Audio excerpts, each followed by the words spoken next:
family members, and distinguished guests, and welcome to the Dwight-Englewood class of 2016.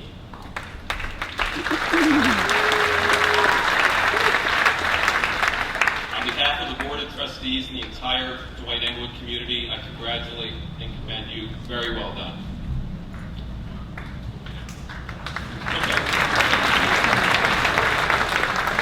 My task today is to share some brief words of wisdom that hopefully will be of some use to you.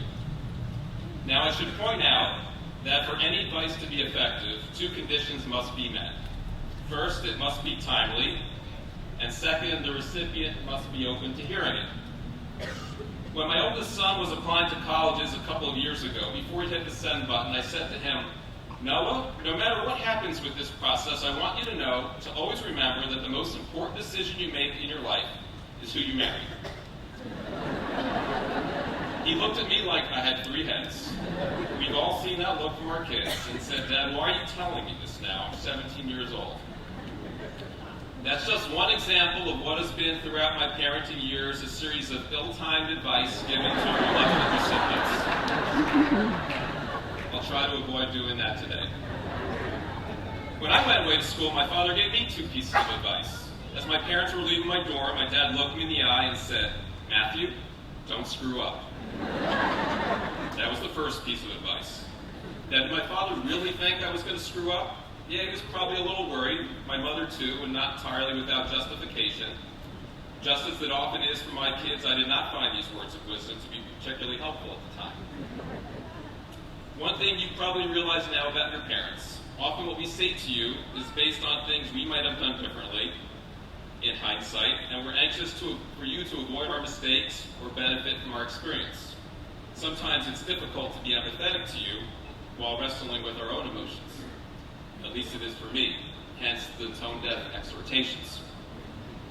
But I can relate now to where my dad was coming from.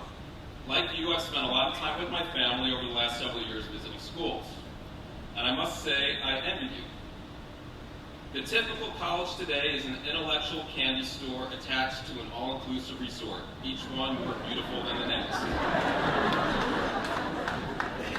So how should you get the most out of these terrific places?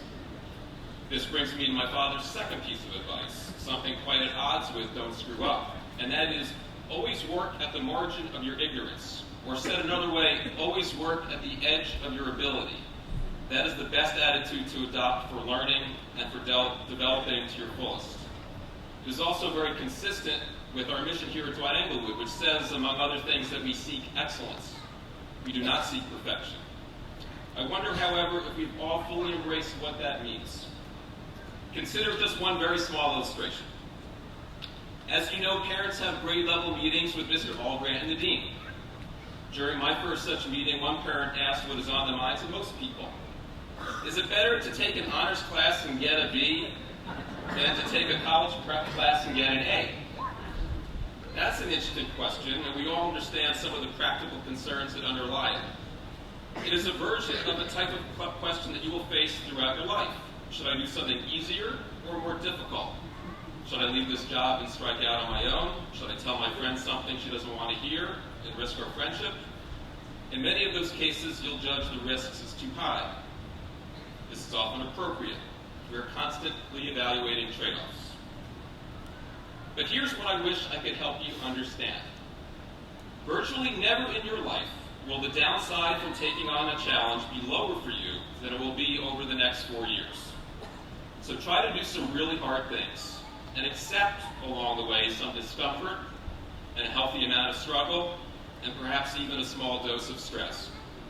Try to the extent possible not to worry yet about figuring out a plan for your life or finding your passion.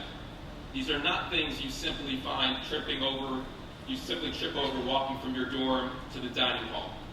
They are discovered and developed through deep engagement in things that interest you. So push yourself to reason more fully, communicate clearly, and persuade compellingly. Make lots of mistakes, and keep moving forward.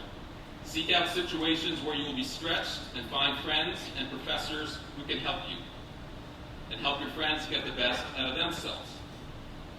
Once again, congratulations. I wish you all a relaxing summer and a satisfying college career. Stay in touch.